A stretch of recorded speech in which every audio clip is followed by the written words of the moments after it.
Going to be the liquid gas show for the first few stages.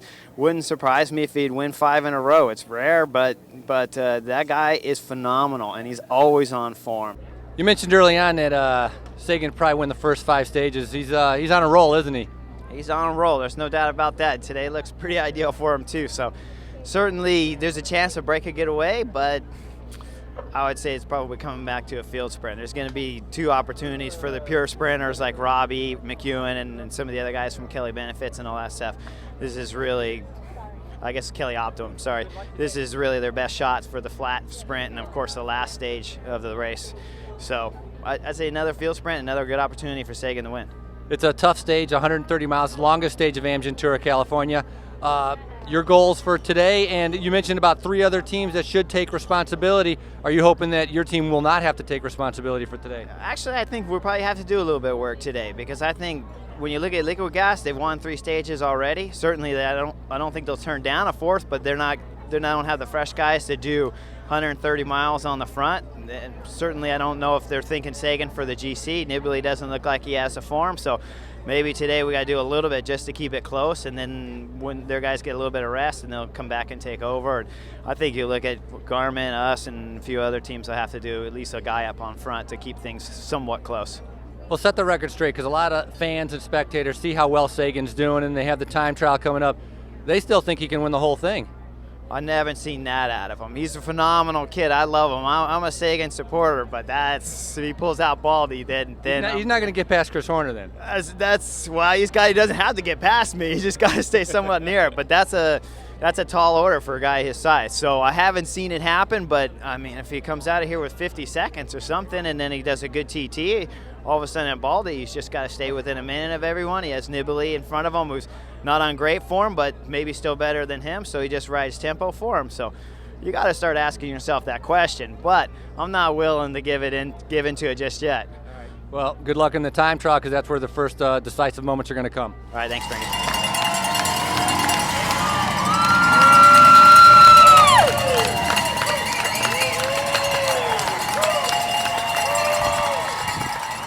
I'm here with Alex Candelaria from Optum Kelly Benefits. Yesterday, a great sprint by yourself. Were you able to do the sprint that you actually had wanted to? Yeah, I think I did pretty much all I could do. I'm sprinting against the best guys in the world, and I'm out there kind of freelancing it, and I got in a good position and had a good crack at it, but I just couldn't pull it off. Yeah, and in every field sprint, there's a lot of different dynamics that play on. Holes opening up, holes getting closed.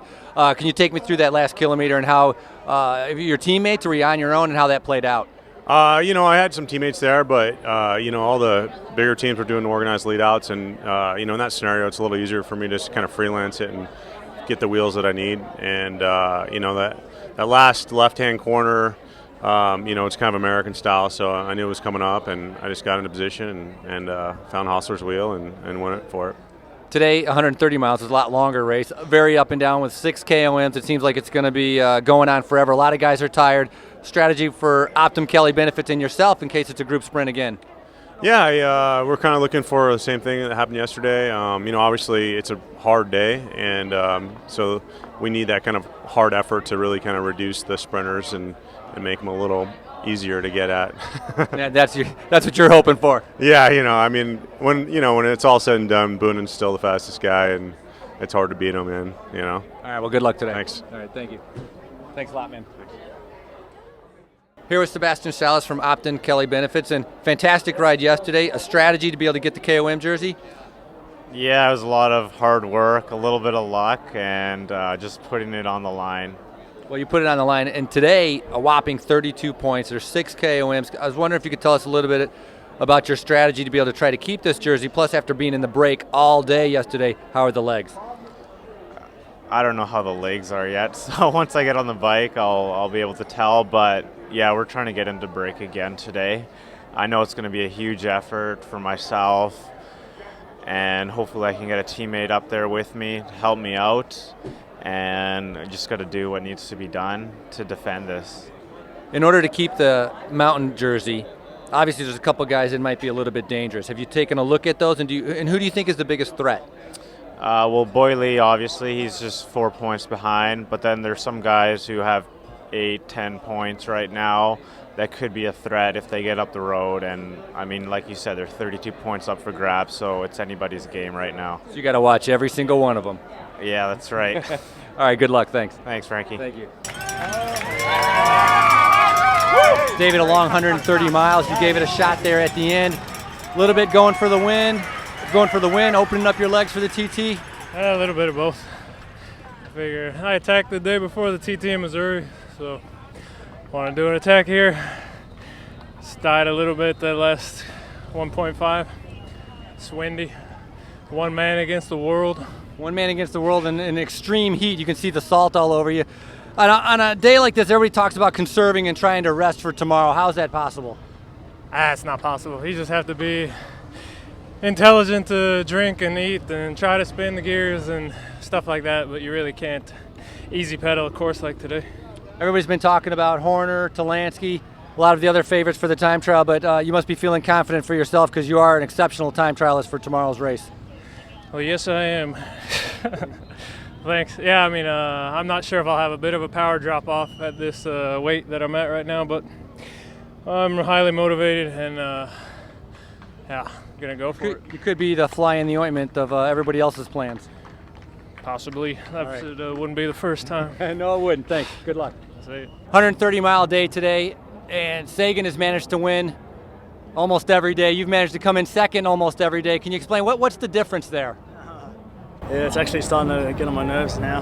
I really want to have a go today. I felt really good during the stage. In the climbs, I felt really comfortable, but then just towards the end, it got really hot.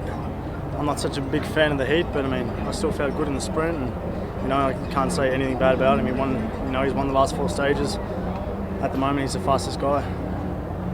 Has it been the difference? I mean, obviously he's extremely strong, able to get over the hills pretty well, but yourself has also been able to get over the hills. The lead-out train making part of the difference of the help, because your team has to focus on a couple different things. Yeah, well, I knew that coming into it already. I mean, I just come out of a training block, so I'm building my form up for the next 6, 7, 8 weeks. So I'm actually surprised the way things are going now. But, you know, we've got a GC riders here. We want to win the GC. I was going to have a go at a sprint and see if I could get a stage win, but our main goal was definitely the GC, so I knew that already coming into the race. So it must be positive to see things that are coming up in the right direction for you. Definitely, yeah. That just, you know, it's a good sign that I've been doing the right training and I'm going in the right direction.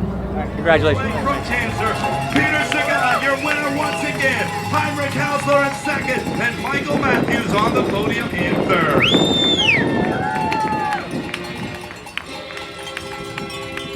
Hi, welcome to Race Radio from Stage 4 of the 2012 Amgen Tour of California. Today was the longest day in the race. It was 130 miles. We started up in Sonora, and now we're down here at the grounds of the world-famous Clovis Rodeo in Clovis, California. I think, Frankie, it might have been world-famous you don't even know about it. so world-famous you don't even know about it. And Frankie, I think it might actually be hotter here than Clovis, New Mexico. It was 92 degrees today. A smoker, yeah, definitely. And guys all talking about how much water they had to go through, talking to some of the directors. They thought they were going to run out of water, and you could see at the finish, these guys had salt all over them. They were draping Crusted. over their bikes. Crusty, exactly. A hot day, and it was just up and down, up and down. At one time, it was reported, you know, Sagan was dropped, and then he came back, and there was a bunch of other guys kind of dropped. And in the way the race played out for Salas, who was trying to keep that KOM jersey, it worked out perfectly because it was a whole new group of guys that went up the road. Right. They all attacked each other for the KOM point, so it didn't go to one individual. And Salas got to keep his jersey, so he was back on the podium. Yeah, they today. brought that first break back before they had a chance to chew up all those KOM points, so it worked out beautifully for him, and it also worked out pretty beautifully for Peter Sagan, too. 4th stage win in as many days. 4th stage, yeah. I mean, the guy is on fire. And one of the scares during the stage, which was kind of funny, is that it was reported that Talansky had abandoned. Yeah. And, you know, that came from the tour tracker, but come to find out, that actually came from Cycling News, who was in the car, which come to find out, that actually came from Race Radio, the UCI Race Radio in the caravan, which actually came from one of the controllers on the motorcycle. So it's a big game of telephone. Yeah, you can see how it gets messed up. Exactly. It's coming through 6 different channels where finally, eventually, you know, Talansky didn't withdraw, and he's still in contention and one of the favorites. Turns out it was Ronaldo Nocentini from AG2R who was in difficulty. So totally different rider, totally different country, totally different team, everything. But that's how these things works out on tour. Sometimes it's a little crazy. Yeah, and at the end you saw Zabriskie take a flyer. And you wonder, I mean, Zabriskie said he wanted to kind of test his legs. He did it last year before Missouri, felt good, did a good result or not last year, but when he did a good result when he did Missouri. Mm-hmm. But maybe save that effort and help Hausler. Line Yeah. it up and get the guy up there. I mean, he's been getting seconds. He's becoming so close. I mean, sure, Sagan is on fire. Absolutely. So if you're going to beat him, you need all the help you can get. Yeah, I credit them, I credit Garmin for trying something new, something different. Obviously what they have been doing isn't working, but you know, like you said, maybe they need to put Zabriskie in the front and line it out there. They had a really nice long finishing straight today. Today was the best run that anybody's going to get at Sagan. Everybody was there except for Kittel, and right now Sagan beat everybody. He beat Lee Howard, he beat Michael Matthews, he beat Tom Bonin, he beat Hausler again. He's a head and shoulders above everybody else. I guess you could say he's unbeatable. Absolutely. I guess you could say he's putting the spurs to the Until guys. tomorrow. This Yes, is where we get the tomorrow. time trial. And this is where Zabriskie's going to shine. Because Absolutely. I pick him to win. He's been an underdog. Nobody's been talking about him. It's the Horner, it's Van Garderen, It does. Talansky. Zabriskie is a big, big threat to this race and very dangerous. And I think he's on fire. He has good form and something to look at tomorrow. And it's 25K? 29K, and the course really suits him well. They start up in Bakersfield, and they do a small descent right around the bluff, and it's basically an out and back. It's a very much a power rider's course.